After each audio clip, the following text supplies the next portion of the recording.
this. So, we all remember Mueller's 12 Russians that were indicted back in early mid July. Well, from the start, there was something weird about these indictments. The timing seemed all too conveniently aligned with the Trump Putin summit only days later. Plus, these indictments put the Seth Rich case to rest in the eyes of those who just believe the mainstream. And it basically absolved Clinton and the DNC of any wrongdoing. And it blows my mind that the media isn't focused on the content of what was released from the servers. You think that they'd be all over that, but nope.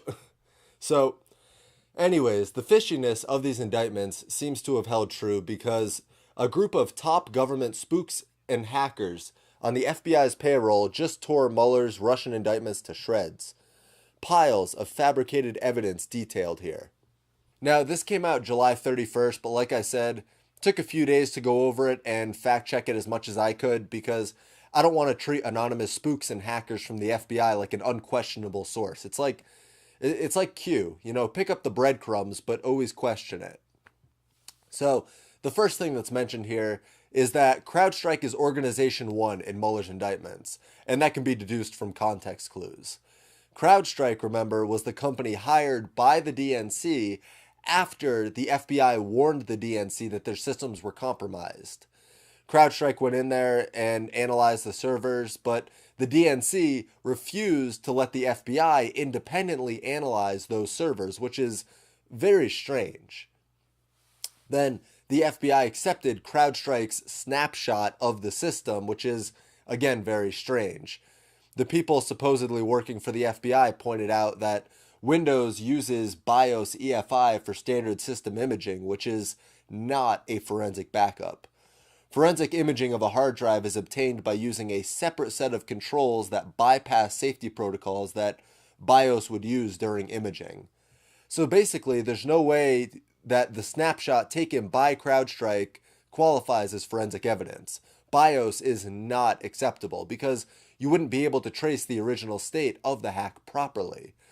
Now, something rather ironic was that I was doing research on forensic imaging, and this website said, to avoid accusations of evidence tampering or spoliation, it is a recommended best practice that imaging be performed by an objective third party. And this is where Sean Henry comes into play. He's CEO of CrowdStrike Services and CSO. He began working as a special agent for the FBI in 1989, but on September 15, 2010, he was named Executive Assistant Director of the Criminal Cyber Response and Services Branch in the FBI. And who hired him? Well, FBI Director Robert S. Mueller III. And now, it wasn't until March 2012 that Henry moved to being CEO of CrowdStrike Services and CSO. While he was there, there was a report that they released in late 2016 called Danger Close. And in that report, they alleged that Russians hacked Ukraine military Android phones, and it was reportedly done with one of the same tools used in the DNC and DCCC hacks. However, the Ukraine's Ministry of Defense said that the combat losses and the hacking never happened. Now, CrowdStrike took this proof from the International Institute for Strategic Studies, which has completely disavowed any connection to the CrowdStrike report, basically claiming that they misread the data. So, CrowdStrike has had to shamefully walk back on accusations of Russian hacking that they've made in the past. And it's also pointed out from the people on the FBI's payroll that when a cyber tool is used, it no longer can be attributed to whoever claims development of it. Once it's out, and anyone can do what they want with it. So, attributing all attacks using X-Agent to Fancy Bear from Russia doesn't make any sense. So basically, CrowdStrike saw the same hacking tool being used as is used by the Russian government. So they immediately attributed it to Russia. And it should be noted that X-Agent first showed up in 2012. So it's had 4 years between 2012 and 2016 to be commandeered by others. So Mueller's claim, which reflects that of CrowdStrike, is that X-Agent was used to communicate with a Russian GRU-registered domain. But when many people ran a search to see the initial DNS history, they found multiple data loggers from the US, Ireland, Russia, and they found 3 profiles associated with the initial domain. They then found 4 name servers linked with the initial domain.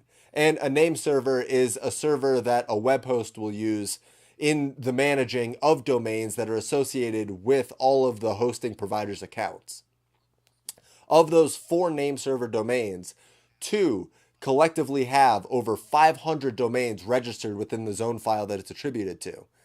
The majority have a mail exchange in Malaysia, which is where Mueller's indictment says the GRU went through. And there was another proxy used as well.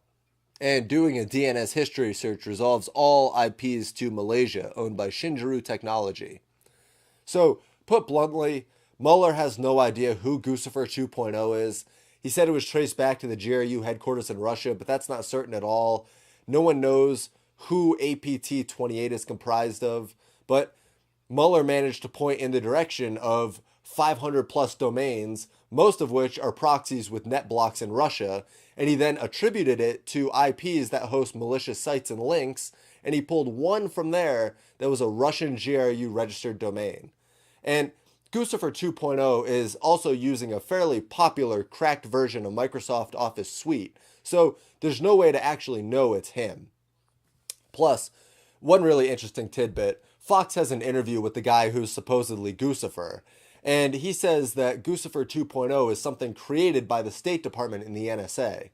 So if that's true, that would add a whole new level of conspiracy to this story. But Mueller's referencing a DNS search as the basis for the claim that Russia hacked the DNC and the DCCC, but a hacker using a server, especially as the GRU would use, could direct that DNS IP anywhere.